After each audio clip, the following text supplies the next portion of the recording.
De Sacra Doctrina, teología y espiritualidad católica para vivir lo que creemos y conocer lo que adoramos.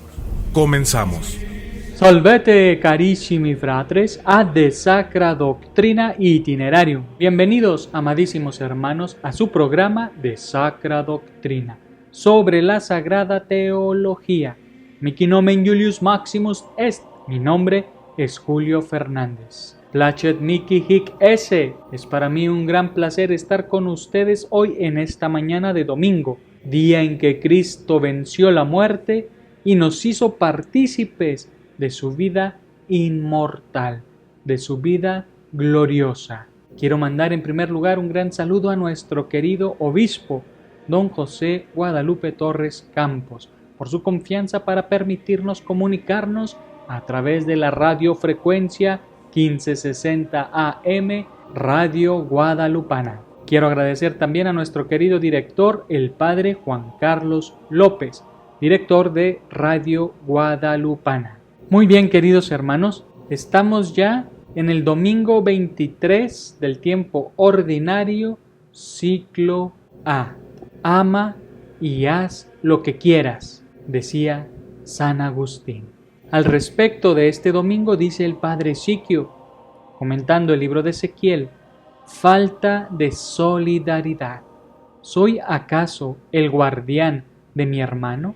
Caín no se siente solidario con Abel, como nosotros no nos sentimos solidarios con nuestros hermanos. Como Pilato, preferimos lavarnos las manos antes que ensuciárnoslas, comprometiéndonos con nuestros hermanos. Al profeta, como a nosotros, el Señor dirige una advertencia severa. Un día responderás no solo de tus errores personales, sino también de los errores de los otros. La ley humana castiga no ofrecer ayuda a quien se encuentra en peligro de muerte.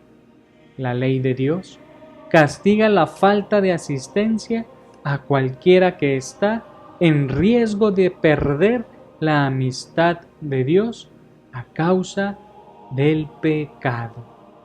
La carta a los Hebreos nos ofrece un comentario cristiano al Salmo responsorial que leemos hoy, el Salmo 94.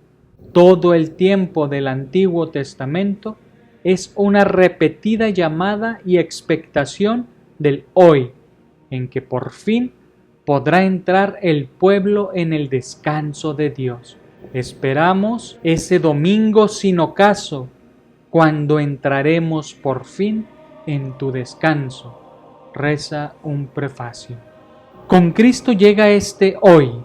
Con su resurrección se inaugura en el mundo el reposo de Dios, que descansó cuando terminó su trabajo creador. Este hoy de Cristo se ofrece a todos. Hay que escucharlo y entrar a prisa en su descanso. Pero la vida cristiana es de nuevo un comienzo que hemos de mantener hasta el fin para entrar en el reposo definitivo de Cristo y de Dios. Ama y haz lo que quieras. Si callas, callarás con amor. Si gritas, gritarás con amor. Si corriges, corregirás con amor. Si perdonas, perdonarás con amor. Palabras de nuestro querido Padre San Agustín. La segunda lectura pone el acento ahí donde ha de ponerse. ¿Qué es lo esencialmente cristiano en el cristianismo? Se pregunta von Balthasar. El amor es lo único digno de fe, responde en un inquietante libro sobre el tema. La moral cristiana se nos figura como una cadena que nos aprisiona, hecha de una multitud de preceptos. Haz esto, no hagas aquello. En realidad, la intención de Dios no es imponernos prohibiciones. Desde el momento en que nos confía unos a otros, quiere que asumamos nuestras responsabilidades. En vez de preguntarnos qué cosa está prohibida o no, preocupémonos más bien de saber en qué modo podemos amar a aquellos que Dios ha puesto a nuestro lado. La ley no es otra cosa que una señal que nos mantiene informados del nivel mínimo del amor. Tras la espontaneidad de los orígenes, la Iglesia luego se organizó, pero la institución con frecuencia ha llevado consigo lastres inevitables. La Iglesia primitiva reprueba el sectarismo. La comunidad cristiana debe ser un lugar fraterno en el que cada uno tenga la posibilidad de expresarse y encontrar amigos. Una familia en la que todo miembro se siente responsable de todos los demás. Tal actitud no excluye, sin embargo, una disciplina. La asamblea de los creyentes se presenta, por lo tanto, como el lugar del diálogo.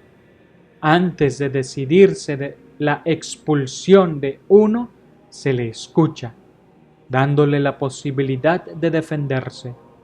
Y escuchándolo, la comunidad debe llamarse a causa también a sí misma y preguntarse sobre su propia fidelidad al Evangelio. Palabras que nos ha dicho el día de hoy el querido padre Ezequiel Treviso a propósito de la liturgia de este domingo. Muy bien, queridos hermanos, vamos a continuar con el artículo 10 de la primera parte de la cuestión 1 de la Suma Teológica de Santo Tomás de Aquino, que queda muy bien en este mes de septiembre, que es el mes de la Biblia, el mes de la Escritura Sagrada. El artículo 10 dice: el texto de la Sagrada Escritura ¿tiene o no tiene varios sentidos? Se pregunta Tomás de Aquino si la Sagrada Escritura tiene varios sentidos. Objeciones por las que parece que el texto de la Sagrada Escritura no tiene varios sentidos. ¿Cuáles son los sentidos? Los sentidos son el sentido histórico o literal, el sentido alegórico, el sentido tropológico o moral y el anagógico. ¿Por qué algunos creerían que la Sagrada Escritura no tiene varios sentidos? Primero, por la multiplicidad de sentidos en un texto que engendra confusión y desengaño y quita fuerza al argumento. De ahí que la argumentación no parta de proposiciones de varios sentidos, so pena de ofrecer meros sofismas. La Sagrada Escritura, entonces, debe ser capaz de mostrar la verdad sin ningún tipo de sofisma. Por lo tanto, un mismo texto de la Escritura no puede tener varios sentidos. Es lo que se podría objetar. O bien, porque dice Agustín en el libro De Utilitate Credendi, la Escritura, llamada Viejo Testamento, se nos transmite de 4 formas: histórica, filológica, analógica y alegórica. Estas 4 formas parecen completamente distintas de los 4 sentidos citados. Por lo tanto, no parece conveniente que un mismo texto de la Escritura se explique según esos 4 sentidos. Y en tercer lugar, amén de los 4 sentidos citados, hay otro, el parabólico. Contra esto, dice Tomás de Aquino, está lo que dice Gregorio en el libro 20 del Moralium. Por su modo de hablar, la Sagrada Escritura está por encima de todas las ciencias, pues con un mismo texto relata un hecho y revela un misterio. Respondo, dice Tomás de Aquino, el autor de la Sagrada Escritura es Dios, y Dios puede no solo adecuar la palabra a su significado, cosa que, por lo demás, puede hacer el hombre, sino también adecuar el mismo contenido. Así, de la misma forma que en todas las ciencias los términos expresan algo, lo propio de la ciencia sagrada es que el contenido de lo expresado por los términos a su vez significa algo. Así pues, el primer significado de un término corresponde al primer sentido citado, el histórico o literal. y el contenido de lo expresado por un término, a su vez, significa algo. Este último significado corresponde al sentido espiritual, que supone el literal y en él se fundamenta. Este sentido espiritual se divide en tres, como dice el apóstol en la carta a los Hebreos. La antigua ley es figura de la nueva, y esta misma nueva ley es figura de la futura gloria, como dice Dionisio en Eclesiástica Hierarquia. También en la nueva ley, todo lo que ha tenido lugar en la cabeza es signo de lo que nosotros debemos hacer. Así pues, lo que en la antigua ley figura la nueva, corresponde al sentido alegórico. Lo que ha tenido lugar en Cristo, o que va referido a Cristo, y que es signo de lo que nosotros debemos hacer, corresponde al sentido moral. Lo que es figura de la eterna gloria, corresponde al sentido anagógico. El sentido que se propone el autor es literal, como quiera que el autor de la Sagrada Escritura es Dios, el cual tiene exacto conocimiento de todo al mismo tiempo. No hay inconveniente en que el sentido literal de un texto de la Escritura tenga varios sentidos, como dice Agustín en las Confesiones. A las objeciones, dice Tomás de Aquino. La diversidad de sentidos no engendra ningún equívoco o cualquier otro tipo de ambigüedad, pues estos sentidos no se multiplican porque un mismo término tenga muchos significados, sino porque el contenido de lo significado por los términos puede significar otra cosa. En este sentido, nada en la Escritura se presta a confusión, puesto que todos los sentidos parten de uno, el literal.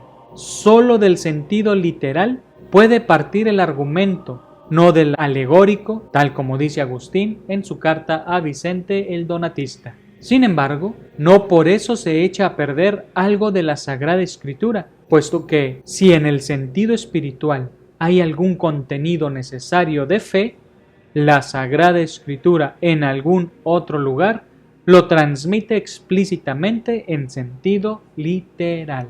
A la objeción número 2 dice Tomás de Aquino: aquellas tres formas de transmisión, histórica, etiológica y analógica, pertenecen al mismo y único sentido literal. La forma histórica, tal como dice el mismo Agustín, relata algo sin más. La forma etiológica indica la causa de algo. Por ejemplo, cuando el Señor indicó por qué Moisés permitió a los judíos poder repudiar a sus mujeres, por la dureza de su corazón, dice Mateo. La forma analógica explica cómo dentro de la Escritura la verdad de un texto no contradice la verdad de otro.